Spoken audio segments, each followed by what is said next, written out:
Hi everyone, welcome to Bedtime Stories. This month is Asian Pacific Islander American Heritage Month. So we're going to be reading stories surrounding that theme. Our first story is My Name is Yoon.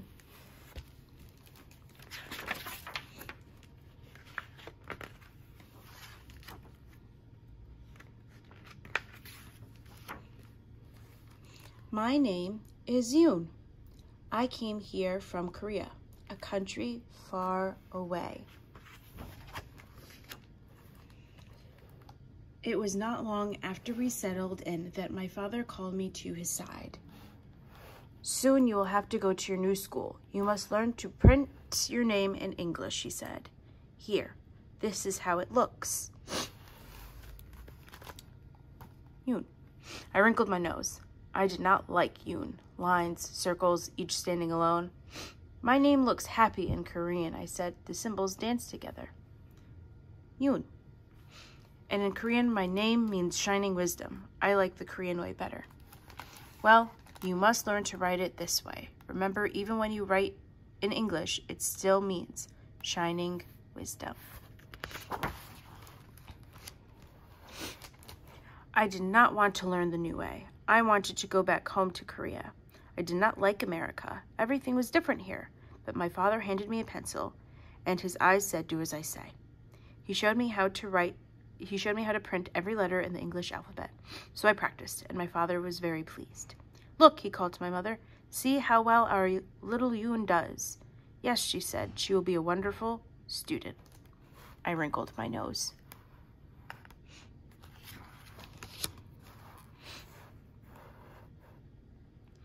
My first day at school, I sat quietly at my desk while the teacher talked about cat. She wrote cat on the chalkboard. She read a story about cat. I did not know what her words meant, but I knew what the pictures said. She sang a song about cat. It was a pretty song, and I tried to sing the words too. Later, she gave me a paper with my name on it. "Name, Yoon," she said, and she pointed to the empty lines underneath. I did not want to write Yoon. I wrote cat instead. I wrote cat on every line.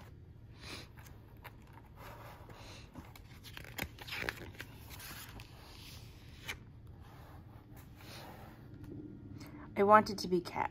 I wanted to hide in a corner. My mother would find me and cuddle up close to me. I would close my eyes and meow silently. And quietly, meow quietly.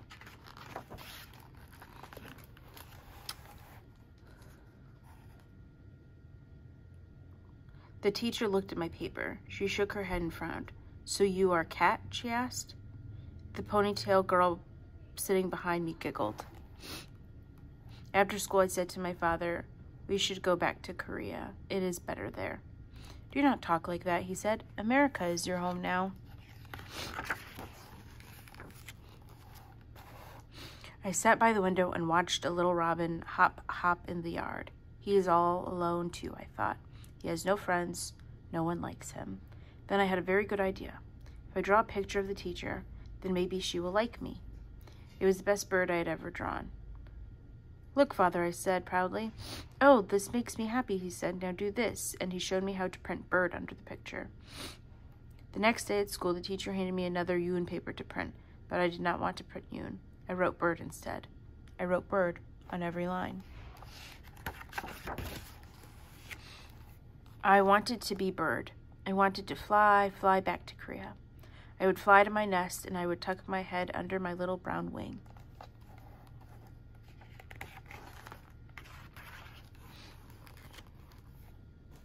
The teacher looked at my paper. Again, she shook her head. "So you are bird?" she asked, and I showed her my special robin drawing. I patted my red dress, and then I patted the red robin. I lowered my head and peeked up at her. The teacher smiled. "How was school today, my daughter?" my mother asked. "I think the teacher likes me a little," I said. "Well, that is good," my mother said. "Yes, but at my school in Korea, I was my teacher's favorite. I had many friends. Here, I am all alone." "You must be patient with everyone, including yourself," my mother said. "You will be a fine student, and you will make many new friends here."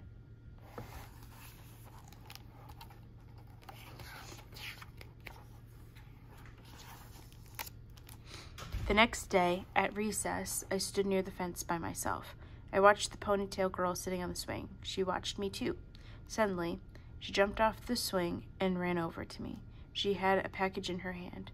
The wrapper said, "Cupcake." She opened it and gave me one. She giggled. I giggled too. When we were back in school, the teacher gave us more printing papers. I did not want to write Yoon. I wrote Cupcake instead.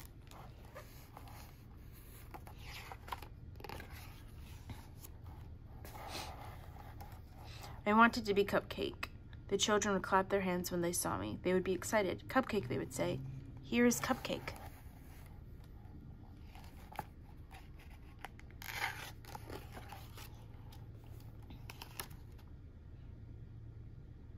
The teacher looked at my paper, and today you are Cupcake, she said. She smiled a very big smile. Her eyes said, "I like this girl, Yoon." After school, I told my mother about my ponytail friend. I sang a new song for my father. I sang in English. "You make us so proud, little Yoon," my mother said. Maybe America will be a good home, I thought. Maybe different is good too. The next day at school, I could hardly wait to print, and this time I wrote Yoon on every line. When my teacher looked at my paper, she gave me a big hug. "Aha! You are Yoon," she said. Yes, I am Yoon. I write my name in English now. It still means shining wisdom. The end. And our second book is The Love of Two Stars, a Korean legend retold and illustrated by Janie Dae-hyun Park.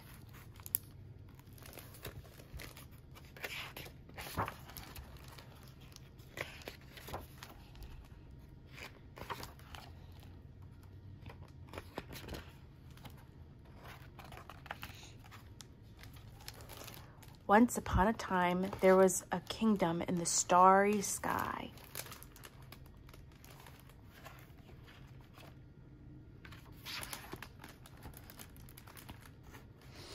In that realm, there lived a young man, Kyonu, who was a farmer. Ever since he was a little boy, he had loved animals. Because he took such good care of them, his steers were the strongest beasts of burden in the land. Nearby, there lived a young woman named Jingnyo, who was a weaver because she made the most beautiful and durable cloth in the kingdom. Her fabric was the most sought after, and she was kept busy at her loom day and night. One fine day, Kyonu and Jingnyo met by chance in a garden blooming with every kind of flower. They fell in love the instant they saw each other.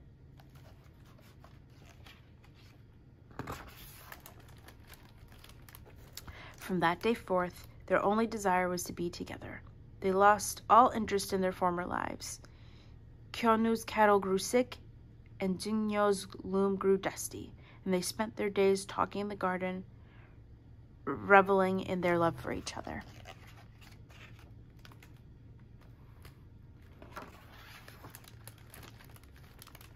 Meanwhile, the farms in the kingdom soon became barren.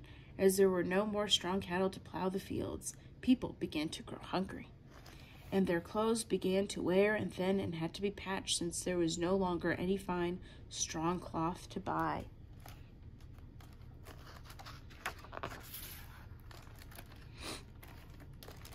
The king of the starry realm became angry with Kyonu and Jingnyo for their idleness, and he decided to separate them. He sent Kyonu to the end of the east and Jingnyo to the end of the west, but to make their separation more bearable, he told them they could meet in the Milky Way once a year on the 7th day of the 7th moon month.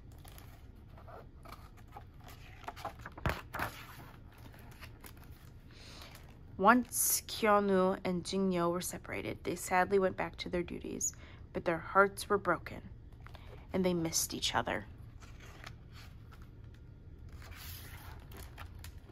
Finally, the 7th day of the 7th moon month came around. Kyonu and Jingnyo rushed to meet each other in the Milky Way, but the river of stars was too wide and too deep for them to get across. There was no boat to carry them and no bridge for them to walk over. They called to each other, crying. So sad. Their tears flooded the earth. As the waters rose, all the beasts and birds gathered together to see if they could make their rain of tears stop. The magpies and crows thought they knew a way to help the two.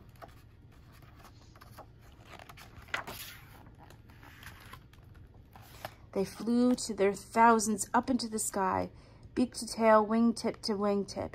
They hovered so close together that they formed a bridge across the Milky Way. Kyono and Jingyo rushed to one another and embraced joyously. Big hug.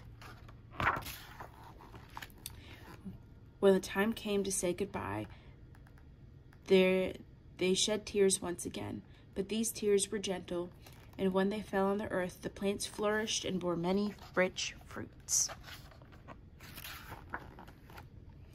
Since that time, it said that on the 7th day of the 7th moon month, it always rains. Kyono and Jingyo are crying because they must part, but fruits and vegetables grow abundantly in that soft rain. And in that season, magpies and crows go bald because Kyono and Jingyo have been stepping on their heads.